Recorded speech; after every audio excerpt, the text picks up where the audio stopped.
to another vlog. It is Easter Friday today. Don't worry, I'm not working over Easter weekend. I learnt my lesson after trying to get work done last weekend. I am fully relaxing and it is lovely. But I just wanted to quickly jump on here and give you guys, well, start giving you guys some hair oil training updates. If you didn't watch my last isolation vlog, I mentioned that I wanted to start oil training my hair during the remainder of lockdown because I just felt like it was the right time. I have to wash my hair either every day or every second day. It drives me mental. And you can oil train your hair by stretching out the time between your washes to kind of stop stripping the oil from your hair every time you wash it, because that's what happens every time you wash it, and eventually it makes your hair overproduce oil, meaning that you have to wash your hair more often. So yeah, I'm trying to do that at the moment. I last washed my hair on Tuesday and today is Friday. I just wanted to show you guys how my hair looks on, if I wash my hair on Tuesday, Wednesday, Thursday, Friday. I guess this is day 3 of not washing my hair. A lot of you might think this isn't that bad, but to me, I wouldn't go out to work events or anywhere where I wanted to look nice with my hair at this level of greasy. It's not that bad at the bottom. The bottom is completely fine.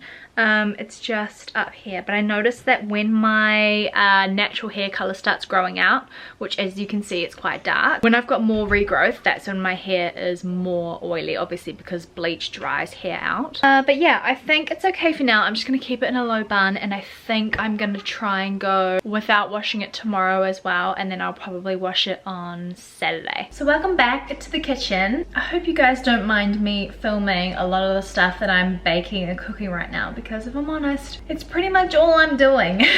So naturally, that's what a lot of the vlog content is just gonna be. So I hope that you guys don't mind. I'm really enjoying kind of learning how to bake, how to cook. I haven't really done that much in my life. It's all a learning curve, but today is like, the family is craving fried chicken. So we're gonna do at-home fried chicken, at-home buttermilk fried chicken, and I'm really excited. I'm just following my friend's recipe that I saw she put up on her stories the other week. It's like a really simple recipe. Chicken, you can use thighs, strips, whatever you want. 500 mils of buttermilk in a bowl, 2 tablespoons of apple cider vinegar, season with whatever you like. She used like a chicken spice rub called Man Rub. Let the chicken marinate in the fridge for a few hours, and then when you're ready to cook, put 2 cups of flour in a bowl with more seasoning, and then coat the chicken and put straight into your hot oil and fry for 7 to 8 minutes. So I think because there's a lot of chicken, I think she was cooking for 2, I'm just gonna double the amount that she used in her recipe. Okay, so I've kind of made my own rub, my own concoction of herbs and spices. It's very, very random, but the base of it is pretty much paprika. There is 2 tablespoons in there, and then I grinded up heaps. This is so not helpful for you guys, but I grinded up heaps of this chicken seasoning that we bought from a farmer's market. It just looks like it's got a little bit of everything in it, but it smells amazing. So I've grinded that up, quite a lot of it, and put it in there as well. Then I've done a bit of black pepper, just kind of not really measuring it. I'm just putting in as much as I think looks like enough, you know. But I think the thing that is going to give it its kick is the Nando's peri peri salt. I haven't put too much in there, just a little bit, but hopefully that adds a good amount of flavor. I've also put in heaps of this garlic and herb seasoning. This is just from the supermarket. Yeah, I might actually put a little bit more of this in. And then I also just put in a little bit of white pepper as well. So the recipe said 500 mils, but we've only got this 1 carton of buttermilk and it's 600. So I'm just gonna put all of it in. Oh, it's a lot gloopier than I thought it would be. So that's what the buttermilk looks like, and then we want 2 tablespoons of apple cider vinegar.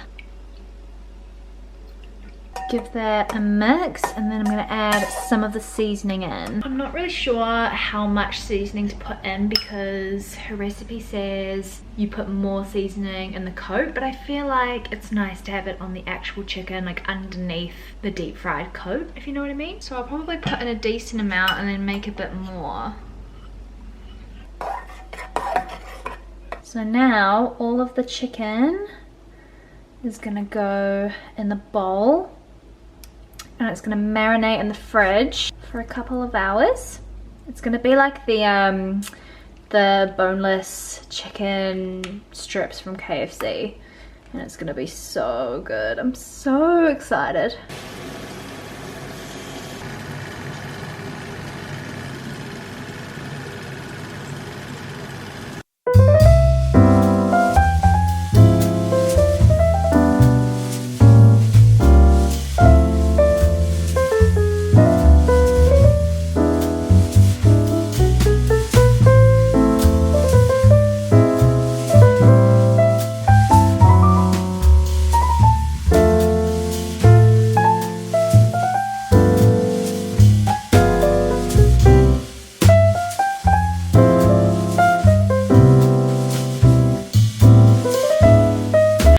guys, it is Thursday today. I feel like this week has probably felt the longest for me personally in the lockdown. My exercise routine has gone completely out the window. My sleeping routine is just, I can't wake up in the morning and I can't get to sleep at night. I feel like we're all probably experiencing the same thing. But I've felt pretty chilled about the lockdown until now. I think I'm starting to get ants in my pants, which I think is a pretty good going. We just watched our Prime Minister. She was on the TV talking about what life is going to look like when we eventually get to go down to level 3, level 2, but it looks like level 3 is still a very large encouragement to stay home, so I don't think things are going to change too much in level 3. It sounds like maybe food businesses are allowed to do like takeaways. I think you might be able to get like Uber Eats and stuff, which will be really lovely for parents who have been cooking every single night. But yeah, it's really interesting. I feel really proud to live in a country that is taking this really seriously and putting the health ahead, because in the long run that is going to be good for the economy anyway. If everyone gets sick, bazillions of people are in hospital, that's not going to be good for the economy regardless. So yeah, I feel like I really trust my Prime Minister, and I don't think many people can say that about their own country's leader, Prime Minister, President. I don't think many people can actually say they fully wholeheartedly trust that person. So I feel like we are in really good hands in terms of the decisions that are being made going forward to keep us all safe,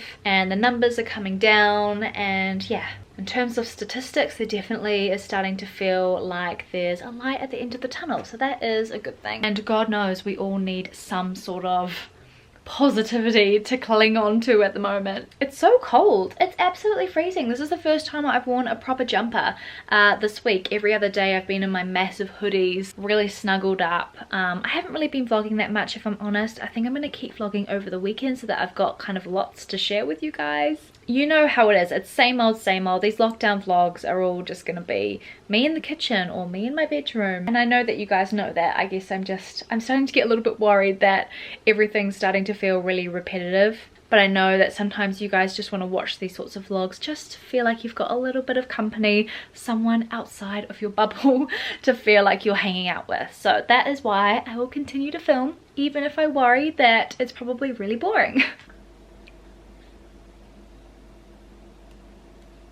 It's Friday morning. I thought I would give myself a little Friday treat by staying in bed for a little bit longer, doing some reading, watching some YouTube. It's actually soothing my soul, if I'm honest. I'm not gonna lie, I think it's safe to say I have found this week by far the most difficult. So I'm really looking forward to the weekend, just because I know there's a lot of chat about productivity and how you really shouldn't be putting pressure on yourself where you're going through like a global trauma.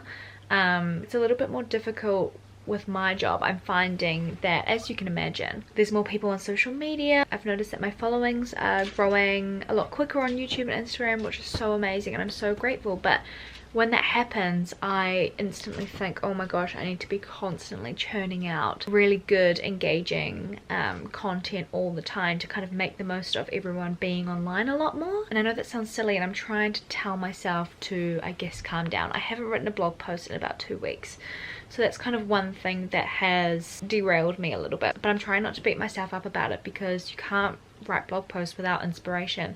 You can't write blog posts without anything to talk about, and I just kind of feel the same every day. I'm doing the same things every day. I'm really struggling to kind of write, and I find it a lot easier to just sort of pick up the camera and kind of create content in that way. So I hope you guys don't mind the inconsistency.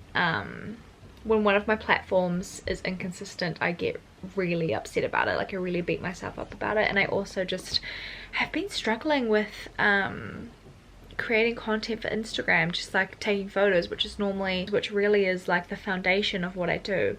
So that's been tough. But yeah, I'm just trying to be a little bit more kinder to myself.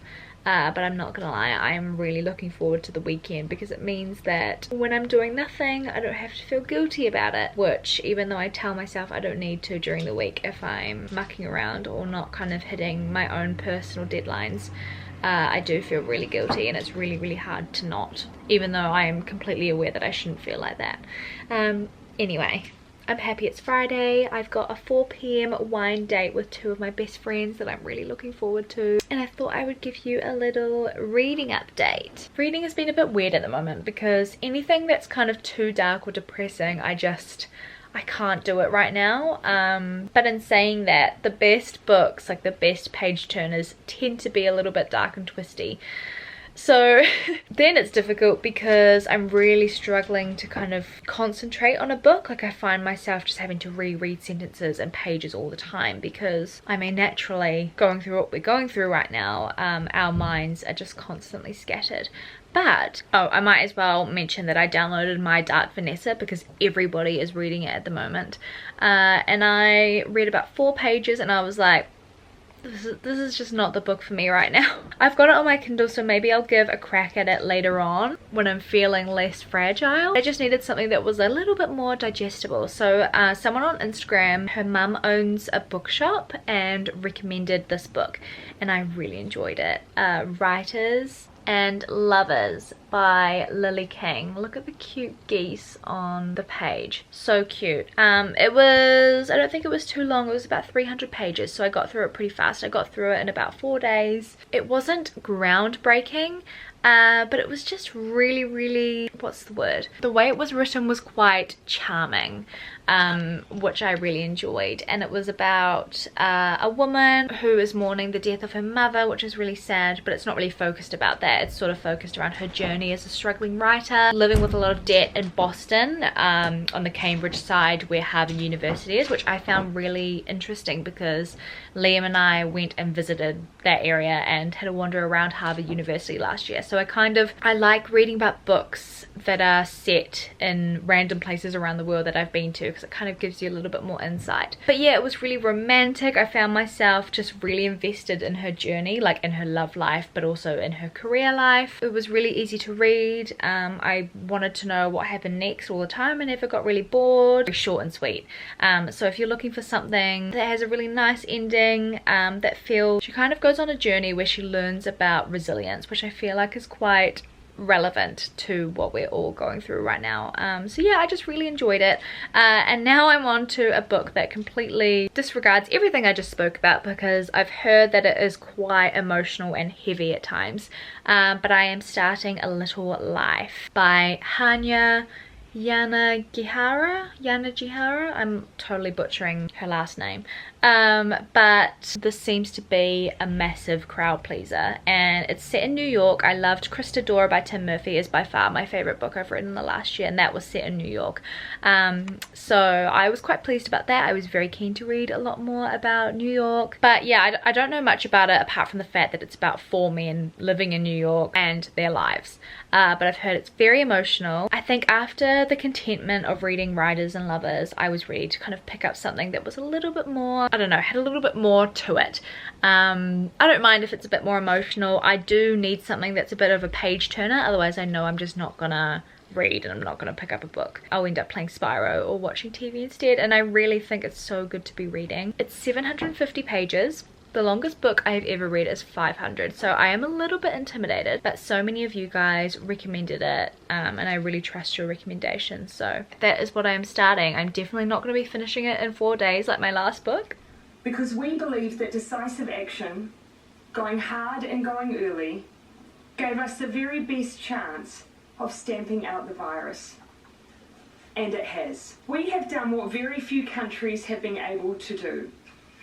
We have stopped a wave of devastation. It is Saturday today and I'm so relieved. I'm just putting a bit of hand cream on, just did my skincare, just made some pancakes, had a lovely sleep in, not worrying about anything to do with work apart from vlogging, but that's kind of easy. This is my Cotia Revitalizing Hand and Nail Cream. It is my favorite hand cream in the whole world. You may not be able to notice while you are this far away, but I put on a little bit of face self-tan last night and I didn't quite wash it off. But I think my face looks pretty good. It's the Isle of Paradise little tan droppers. You just put like 2 drops into your moisturizer and put it on in the evenings, and it's just nice for when you don't want to wear makeup. I've got my Drunk Elephant De-Bronzy product, which is kind of like a bronzing gel that you can mix with your moisturizer and have like fake tan on for the day, but I've just finished it, so it's kind of nice to have something different to use, something different to try out, and it means you only have to apply it like every few days. I have used it once before. It didn't break me out. I got a lot of questions about it, whether it breaks you out or not. I didn't experience any breakouts. Only thing that breaks me out these days really is sugar. But I'm really excited because my delivery just arrived. Now I just want to mention, I am very much in the mindset of almost shopping exclusively with New Zealand brands and New Zealand boutiques that stock all sorts of brands, but like from local New Zealand brands rather than shipping in from something from a business or an online store that's based overseas. However, sometimes I will go through every single New Zealand brand and I just can't find what I'm looking for. And I was looking for the perfect kind of slouchy oversized t-shirt, and the one that I did kind of want was actually from Maggie Marilyn from the Somewhere collection, and my size has been sold out for so long, so that wasn't an option. I wanted a really nice, good quality one that you can kind of wear around at home. Like a day like today is really warm, like I could get away with just wearing a t-shirt today, but when it gets a bit colder, something you can wear like under all of your knitwear. I like wearing t-shirts underneath all of my knitwear. Doesn't matter if it's like a chunky knit or a thinner knit, because it means you don't have to wash your knitwear as often, but also a nice quality one to kind of wear with a cardigan over the top or something. I'm just really starting to think about the basics in my wardrobe, and because I guess I do this as a job, I'm filming myself lots, taking lots of photos, I guess I need to make sure that I've got the clothes that I want and need at the moment, more so than the regular person. So I'm definitely not endorsing a lot of shopping right now. It's more so a part of my job, and you'll see kind of over the next few months with my fashion content that I'm really starting to kind of buy less but invest in pieces that's going to last me longer. And I'm probably doing a lot more shopping this autumn than I normally would, because in the past I would just buy the cheaper stuff. It wouldn't last, it would fall apart so quickly. I want to buy things that are going to last years and years and years in my wardrobe. So I kind of had to start building that wardrobe from scratch. Hopefully by the time next year autumn rolls around, I won't have to buy as much because I've already got those basics in my wardrobe. And yeah, you guys know what I mean. I don't need to keep rambling. I'm going to open up this package because I'm sure you're dying to know what's inside. And I have sanitized this entire package already, don't worry. So I bought this from an Australian brand called Saint Agni that I really love. They do really high quality pieces, but it's not like ridiculously expensive. It's definitely in the premium end of fashion, but it's not as expensive as a lot of other brands that might be stocked at like Supret or Workshop or those kinds of stores. So yeah. A love letter to the timeless woman, designed to feel empowering, comforting and familiar, like finally arriving home.